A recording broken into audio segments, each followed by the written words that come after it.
तो दोस्तों कॉकरोच जनता पार्टी के बाद अब आ चुकी है दिमागी नक्सल पार्टी एंड आई थिंक इसके बाद मोदी जी को रिस्पॉन्स पे बनानी चाहिए उड़ता तीर पार्टी, क्योंकि और कुछ का तो पता नहीं लेकिन इस काम में ये लोग महारत हासिल यहां पर कर चुके हैं।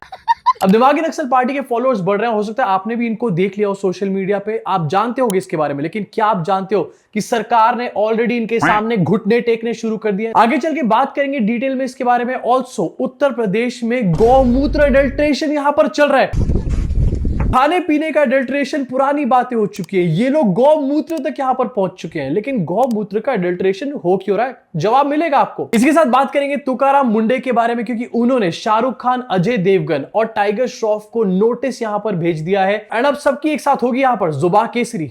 लेकिन सबसे पहले यहां पर बात करना चाहता हूं गोदी मीडिया के बारे में, क्योंकि गोदी मीडिया काफी बदली यहां पर नजर आ रही है। अब रिसेंटली एनडीटीवी वालों ने अपनी रीब्रांडिंग करी एंड एनडीटीवी ने अपना नाम चेंज करके पता है क्या कर दिया, एनडीटीवी। अगर ऐसी रीब्रांडिंग चलती रही तो मैं भी अपना नाम पौरुष से चेंज करके पौरुष रख लूंगा। अब बहुत ध्यान से देखोगे तो आपको नजर आएगा, पहले इनका नाम था एनडीटीवी 24/7 और अब नाम चेंज करके एनडीटीवी कर दिया गया है। इसको रीब्रांडिंग बुलाया जा रहा है। इनफैक्ट इसके लिए काउंटडाउन यहां पर करे जा रहे हैं। 3, 2, 1, let's go. This is the old NDTV. Everyone come closer. Are you all here? Yes. Let's touch it together and let's get going. Here we go. ये लोग करेंगे हमारे देश के जेनजी से कनेक्ट। क्रिंज प्रो मैक्स तो बंद कर लो कम से कम पहले। अब देखो रीब्रांडिंग जो हुई उसके पीछे की बात भी यहां पर करूंगा, लेकिन रीब्रांडिंग के टाइम पर बड़े बड़े क्लेम्स यहां पर करे जा रहे थे कि हम लोग अनबायस्ड हैं। स्ट्रेट फेस के साथ राहुल कंवल और उसकी टीम अपने आप को अनबायस्ड बुला रही है। वैसे जो रीब्रांडिंग करी गई है और एनडीटीवी 24/7 से एनडीटीवी नाम कर दिया गया है, इससे बेटर रीब्रांडिंग ये होती कि इसका नाम चेंज करके एक बार में अडानी टीवी यहां पर करते, कुछ कम से कम डिफरेंट तो नजर आता। बात तो सही है। अब देखो क्रिंज तो यहां पर किया, लेकिन अक्सर जब चैनल्स या फिर न्यूज चैनल्स अपनी रीब्रांडिंग करते हैं ना, तो वो अपने कंटेंट को भी यहां पर रीडिफाइन करने का काम करते हैं। एंड अगर यहां पर कंटेंट रीडिफाइन करने की कोशिश चल रही है तो सिर्फ एक नहीं बल्कि दो लंकाएं लग चुकी है मोदी जी की। पहली चीज तो गोदी मीडिया हो सकता है रीब्रांडिंग होने के बाद अपना कंटेंट ही यहां पर चेंज कर ले, गोदीगिरी कम कर दे थोड़ी सी। दूसरी चीज, अगर एनडीटीवी आने वाले टाइम में कंटेंट चेंज कर लेता है तो इसके पीछे अडानी का हाथ होगा, विच मींस कि अडानी की चाहत होगी कि मोदी जी के टाइप का कंटेंट ना दिखाया जाए। अब ऐसा होने ही वाला है, ये तो होके रहेगा, मैं ऐसा नहीं कह रहा, लेकिन अगर ऐसा होता है तो ये सिर्फ एक नहीं बल्कि दो साइंस होंगे कि भैया मोदी जी का टाइम अप होने वाला है। एंड कल की वीडियो में आपको 3 साइंस बताए थे, आपको याद है ना। इनफैक्ट इसके अलावा अर्नब गोस्वामी, ये भी भाई साहब कुछ यहां पर बदले से नजर आ रहे हैं। रिसेंटली अर्नब गोस्वामी ने डिबेट करी एंड पैनल पे आरजेडी की स्पोक्सपर्सन प्रियंका भारती को बुलाया। प्रियंका भारती ने अर्नब गोस्वामी का मुंह बंद कर दिया। इनफैक्ट अर्नब गोस्वामी को पानी पीने की यहां पर नौबत आ गई। मेलोडी मोमेंट को देखकर जयशंकर ने यूं किया स्माइल, वायरल हो गया। One minute. Fact, just one minute. Yours आप सेंसस में हैं। अबे एक घंटा ले भाई। आगे लिखा है। जयशंकर ने स्माइल किया, 1 मिनट। जयशंकर ने स्माइल किया, 1 मिनट। ये आपकी कैसी परवर्टेड सोच है? आपकी परवर्टेड। आप ये I can not believe it, एक महिला होते हुए। ये बताइए, जयशंकर सर उस पूरे ग्रुप की तरह है जो हाई स्कूल कॉलेज में अपने दोस्त की उस क्रश से बात करते हुए देख रहा हो। आपका मीडिया क्यों ये रिपोर्ट बनाया है, मुझे पानी बताइए। पीना पड़ गया भाई। कॉफी के कप से अपना मुंह यहां पर अर्नब गोस्वामी ने छुपाया, लेकिन पहले के सिनेरियो में क्या सेम चीजें होती थी? नहीं। अर्नब गोस्वामी अपोजिशन के स्पोक्सपर्सन को बोलने ही नहीं देता था एंड यहां पर बोलने दिया जा रहा है। ये अपने आप में बहुत बड़ा चेंज दिखा रहा है गोदी मीडिया और अर्नब गोस्वामी के अंदर। इनफैक्ट अर्नब गोस्वामी तो पिछले काफी महीनों से यहां पर बदला हुआ लग रहा है। अब अगर गोदी का इस तरीके से ट्रांजिशन हो गया तो यार मोदी को नॉन बायोलॉजिकल कौन बताएगा फिर? इसी साथ दोस्तों आगे बढ़ना चाहता हूं एंड ये गोदी मीडिया वाले यार क्या कर लेंगे आखिरकार, जब मोदी जी ही अपने पैर पे कुल्हाड़ी मारने पर उतारू हो चुके हैं। अपनी इंडिपेंडेंस डे की स्पीच में मोदी जी ने एक नया टर्म कॉइन किया, दिमागी नक्सल, एंड वहीं पर हो गया उड़ता तीर जनता पार्टी। हथियारी नक्सल तो गए, लेकिन दिमागी नक्सल, ये दिमागी नक्सल मौके की तलाश में है। पिछले टर्म्स को छोड़ के नया टर्म तब कॉइन किया जाता है जब पिछले टर्म्स फ्लॉप हो जाते हैं। बट गेस व्हाट, ये नया वाला टर्म भी फ्लॉप हो चुका है। इस दिमागी नक्सल वाली टिप्पणी के बाद किसी ने दिमागी नक्सल पार्टी यहां पर बना दिया एंड कुछ ही घंटों में 36,000 फॉलोअर्स एंड इस टाइम पर 1.5 लाख के आसपास फॉलोअर्स हो चुके हैं।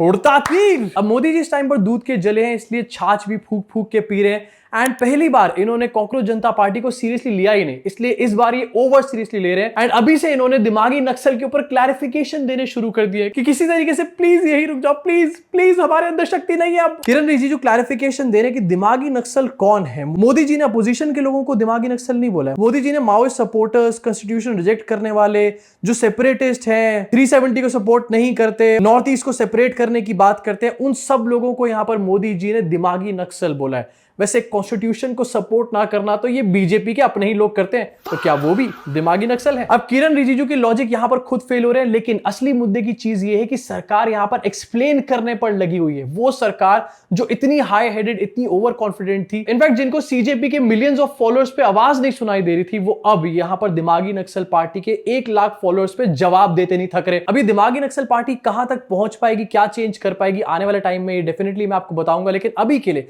आगे बढ़ना चाहता हूं। एंड खाने पीने में अडल्ट्रेशन आपने सुनी होगी, यूपी के बुलंदशहर में गौमूत्र में अडल्ट्रेशन हो रही है भाई। मैं सीरियसली बता रहा हूं, यहां पर 10 तुकाराम मुंडे भी पूरी तरीके से फेल हो जाएंगे।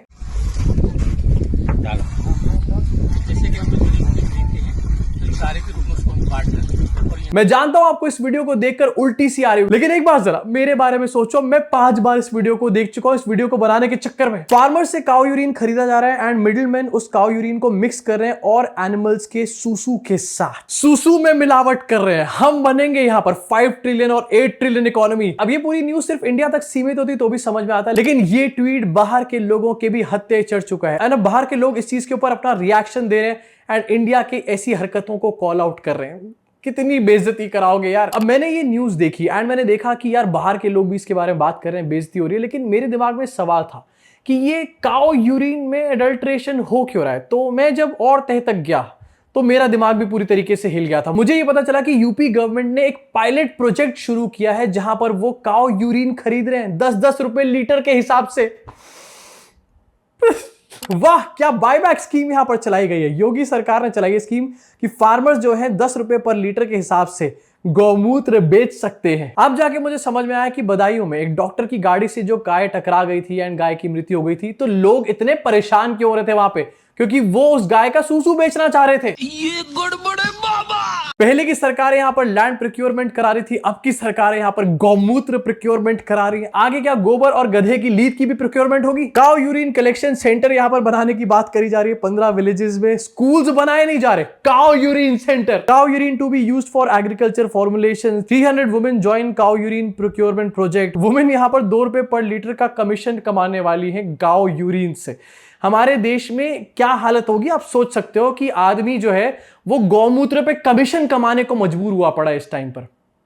अब यहां पर तो काउ यूरिन का अडल्ट्रेशन हो रहा है, लेकिन दूसरी तरफ महाराष्ट्र में काफी एक्शन में तुकाराम मुंडे इस टाइम पर नजर आ रहे हैं। एंड अब एक्शन लिया गया बॉलीवुड के ऊपर। शाहरुख खान, अजय देवगन और टाइगर श्रॉफ को नोटिस भेजा गया है एंड ये कहा गया कि 15 दिन में जवाब दो कि आप आखिरकार इलायची के नाम पर ये जो पान मसाला है इसको बेच कैसे रहे हो, ये रूल्स के अगेंस्ट है। अब देखो, पहली चीज दिमाग में आएगी अजय देवगन को नोटिस क्यों भेजा, लेकिन उससे भी पहली चीज दिमाग में आएगी कि टाइगर श्रॉफ को क्यों भेजा है। मुझे तो पता भी नहीं था कि वो भी आता है साइड में, बट अजय देवगन निकल गई भाई सारी भक्ति एक बार में। और तो सोशल मीडिया पे इसको लेकर काफी वाहवाही हो रही है तुकाराम मुंडे की कि देखो कितना ग्रेट काम कर दिया है। लेकिन अगर सर ध्यान से सोचो तो ये एक्चुअली में तुकाराम मुंडे और जितने भी ऑफिसर्स होते हैं उनकी बेसिक ड्यूटी है। हमारा देश इस लेवल के कचरे में पहुंच चुका है कि अगर एक ऑफिसर अपनी बेसिक ड्यूटी भी करता है तो वो भी हमारे को हीरो लगने लग जाता है। लेकिन हम बात कर रहे हैं यहाँ पर न्यू इंडिया की, हम विश्वगुरु बन चुके हैं। बट ट्रस्ट में, अगर तुकाराम मुंडे की तरह यहाँ पर 100-200 ऑफिसर्स भी पूरे इंडिया में निकल कर आ गए ना, तो 1-2 साल के अंदर इंडिया की तस्वीर बदलनी यहाँ पर डेफिनेटली शुरू हो जाएगी, चाहे सरकार किसी की भी हो। क्योंकि यार अल्टीमेटली होगा क्या, बीजेपी की सरकार चली जाएगी, किसी और पार्टी की सरकार आ जाएगी, लेकिन चेंज एक्चुअली में तभी आता है जब हर एक बंदा जो ग्रास रूट लेवल पे काम कर रहा है वो अपने दिमाग से, अपने दिल से देश को बदलना चाहे। वैसे तुकाराम मुंडे के बारे में मुझे रिसेंटली पता चला कि इनके कामों की वजह से इनका पिछले 21 सालों में 25 बार यहां पर ट्रांसफर हो चुका है। अब सोचने वाली बात यहां पर है कि पिछले 21 साल में सिर्फ बीजेपी की सरकार यहां पर नहीं रही है।